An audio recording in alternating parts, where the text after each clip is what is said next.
there was something after that. Hey guys, we're coming in live from the studio 188-107. I'm coming live from the United States, and we have the beautiful Sandra Watts from Canada. Isn't this beautiful, y'all? We have a little connection here going on. We're basically excited about bringing value to the whole world. We want to share what we have, what we've learned over the past few years. And basically, I do online marketing, and so does Sandra. Sandra's been doing it for how long? 17 years now. 17 or 18 years, yeah. For a long time, and I've been doing it for 10. I've been full-time for 3 of those years, meaning I'm all online. I do a lot of video marketing, all types of things. But today we're coming to you to talk about Shopify, okay? If you're not using Shopify right now and you don't have any idea what it is, stick around. If you do, stick around as well, because we're going to have some free gifts that you're going to get at the very end of this video, worth how much value, Sandra? $6,000 worth Seriously. Of free gifts, and you don't have to pay a cent to get them. Right. And you guys know how expensive training used to be for Shopify. It was in the thousands of dollars. So that's really good value, good training. And then you also have 2 people here that once you guys join and sign up, you get your 2-week trial with Shopify. You can come back to us and we're going to get you guys a free training. But we'll be here on this channel. Subscribe to this channel, please, if you want to have somebody from the US and Canada combined helping you win on Shopify. Okay. So any thoughts, Sandra, on I know right now it's Christmas time, guys. So I want to let you guys know this is the best time to get your store up, because it's going to take you a couple of months to get momentum. So by the time November rolls around, you can be right there positioned to where you can make a lot of sales on Black Friday, Christmas time, and it's just my best time. Now, Sandra, what's the best time of the year to make sales online to you, someone that has your experience? You may be surprised to hear this, but my best-selling month was January. So while you are gearing up for the Christmas sales, you need to start that around August, September. August is a great time to start gearing up for it.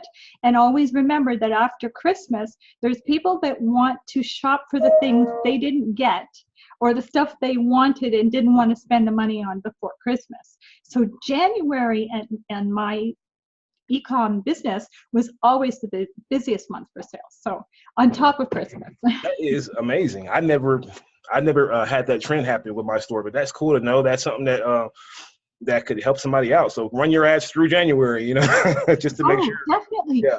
No one was more surprised than me. And then after a few years, I realized, well, hey, I'm going to be even busier next month. So I'm going to have to prepare for this now. Mm-hmm.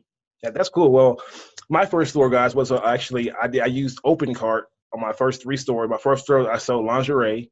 And it actually did really well. I had a friend helping me out, a lady friend, and we did really well with that. So ever since then, I've been hooked on Ecom. I have another store which sold jewelry. All right, we sold ladies' jewelry. It was beautiful. It was amazing because I did have help. I want to let you guys know it takes a team sometimes to make something work. If you try to do it all by yourself, so if you have kids that can help you with your shipping and things like that, and that's where I want to point out right now. It's important to think about you being successful. If you can't visualize your own success, a lot of people don't even set their shipping up or really have all that stuff set up until they get their first sale, right? If you don't believe in yourself, you probably won't make this work, all right? So my point here, guys, is that there's challenges in Ecom, all right? And it's not always easy, and it's not going to always be easy, especially in the beginning when you're figuring out how to optimize your ads and stuff like that. Now, eBay, you don't have to worry about that. So Sandra, have you had, or what do you think about having a Shopify store connected to eBay?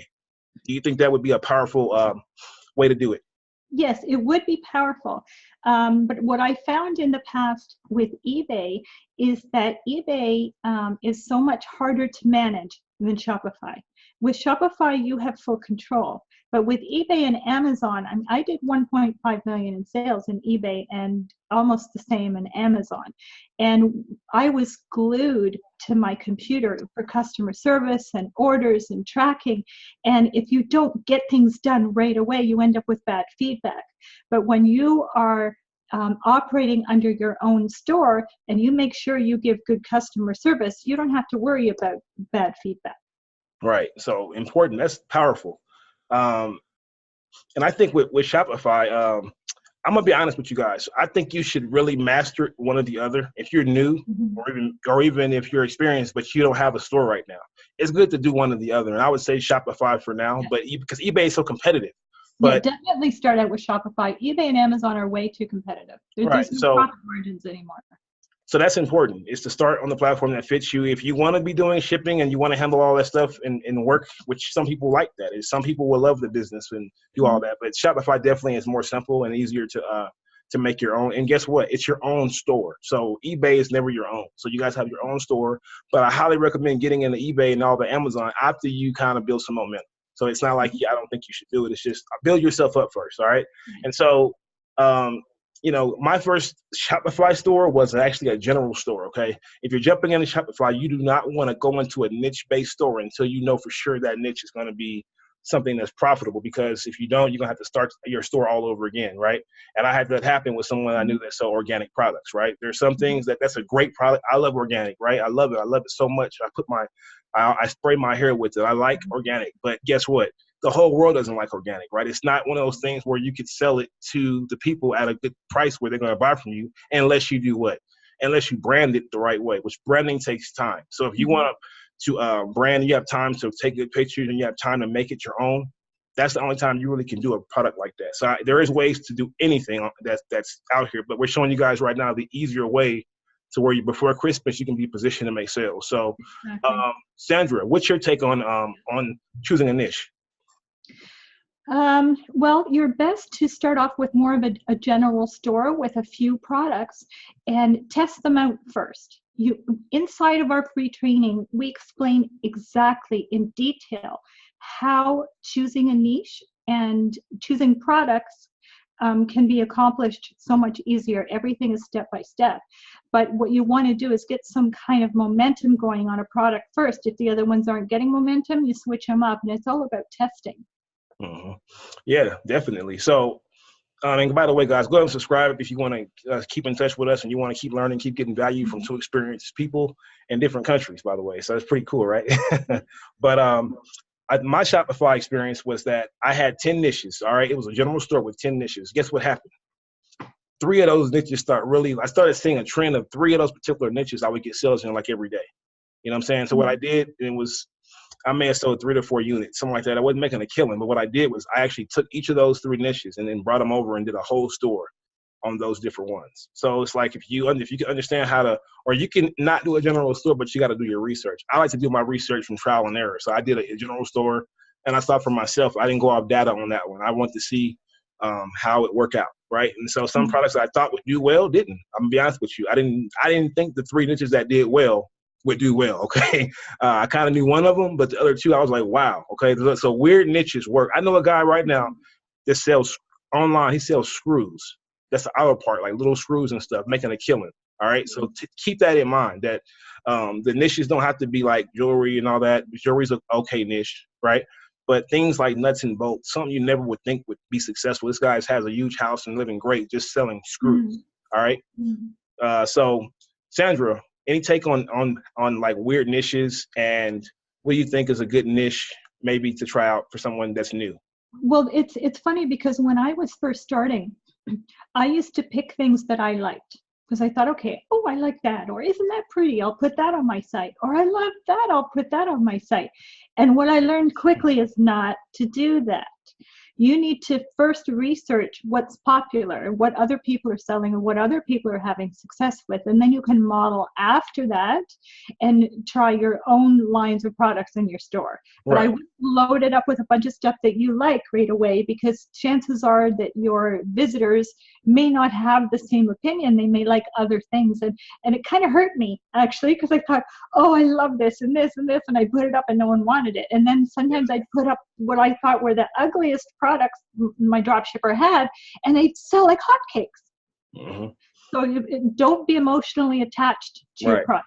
And that's experience, guys. And I know that if we say that, you're still going to probably do it because it's just human nature to pick products that you like.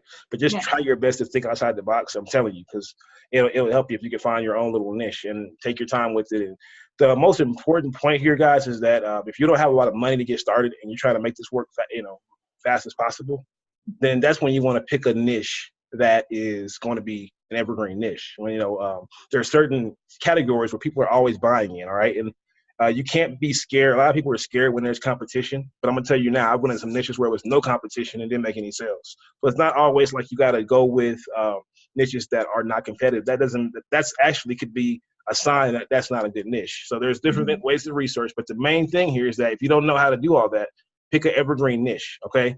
Which is something in health, beauty, making money online, romance. There's different things out there. All right, you Mhm. can Google the top 10 evergreen niches in 2018, and we may do a video on that as well. So subscribe to this channel because we're serious about helping you out, and we like what we do. We have a show we're going to start here in a little while called Coffee Talk.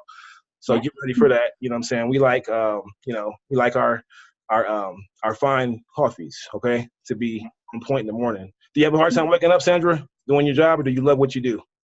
Oh, I love what I do now because I have the time freedom for my family. Not like when I was doing eBay and Amazon all the time. I mean, I remember going on a cruise ship with my son and my daughter, and the internet connection was so slow. I was taking 4 or 5 hours a day to process my orders and take care of customer service so I didn't get bad feedback. So it was no life. I decided to leave it and go with Shopify and marketing. Look, yeah, she sounds so sincere. I love that. I can tell you mean that, and that's true, guys. And guess what? I feel the same way. So we're excited right now for you to get your bonuses. It really is free. So hope you guys got some value. Subscribe. Check us out later. Any questions? Leave your comments below. Let us know what kind of store you are thinking about starting. Chime in the comments area. And anything you have, any feedback, we'd like to know how you feel. All right. So Mhm. we're signing off. Today's a day, but make this a great day. Anything, Sandra? Yes, I just wanted to remind them to click the link below for their Shopify free trial and to email us with the email address we've put below and let us know that you've done that, and we'll reply with your free bonuses. All right. That sounds beautiful. We'll see you guys later. Signing Bye off. for now.